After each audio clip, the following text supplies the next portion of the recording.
Well, good morning, everyone. It's great to see you all again. Thanks for joining us for the 23rd meeting of the Ukraine Defense Contact Group. I'm glad that we're joined again by our partners from Ukraine. Minister Umerov and your teammates, thanks for being here. As we gather this morning, Ukraine's forces are in a tough fight. In Kharkiv and elsewhere, the Kremlin continues to intensify its bombardment of Ukraine's cities and civilians. And Ukraine urgently needs more air defense capabilities to defend its skies. But the Ukrainian people remain resilient and unbowed. And Ukraine's forces continue to impress the world with their skill and their grit. Ukrainian forces are fending off Russia's new offensive in the Kharkiv region and holding strong on the front lines in Ukraine's east and south. It has been 840 days since Putin launched his full-scale invasion of Ukraine. And Ukraine's defenders have inflicted staggering losses on the Russian invaders. Since Putin's full-scale invasion in February 2022, at least 350,000 Russian troops have been killed or wounded.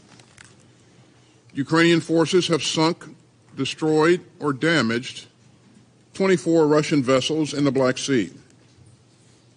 And since September of last year, just before the Kremlin began its renewed offensive, Russia has lost more than 2,600 combat vehicles across the front lines in Ukraine.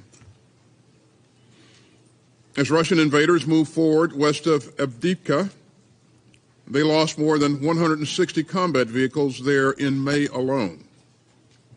So that's just another reminder of the price that Russia has paid for Putin's imperial ambitions. And it's another reminder of Ukraine's determination. And make no mistake, Ukraine's partners around the world have its back. Now, it's been nearly 2 months since President Biden signed the National Security Supplemental. The United States is continuing to deliver urgently needed security assistance through more presidential drawdown packages.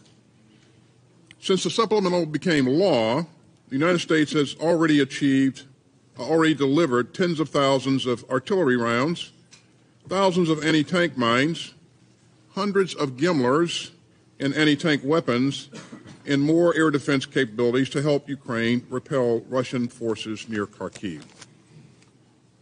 President Biden also announced a new package of drawdown assistance that will provide Ukraine with more air defense interceptors, armored vehicles, anti-tank weapons, and artillery systems and munitions.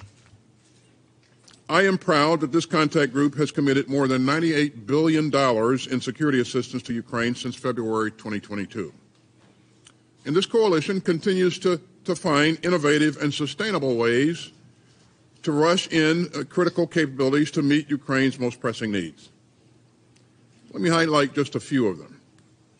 I'm grateful to Sweden for announcing its largest military assistance package yet, worth approximately $1.23 billion. And that includes 2 airborne surveillance and control aircraft, which will be critical for Ukraine's long-range air surveillance.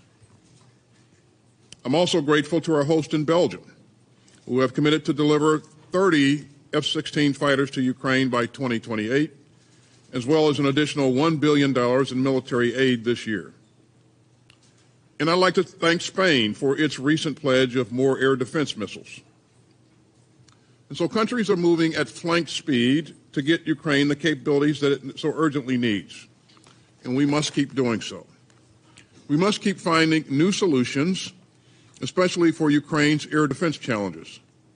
And we'll continue to support Ukraine's long-term security. And you can see that in Ukraine's new bilateral security agreements with Belgium, Iceland, Norway, Portugal, Spain, and Sweden. This contact group is also supporting Ukraine's work to strengthen and modernize its forces for the long haul. The 8 capability coalitions provide a practical, nimble mechanism for allies and partners to do just that. I'm grateful for the coalition leadership group's work to drive progress across each capability coalition.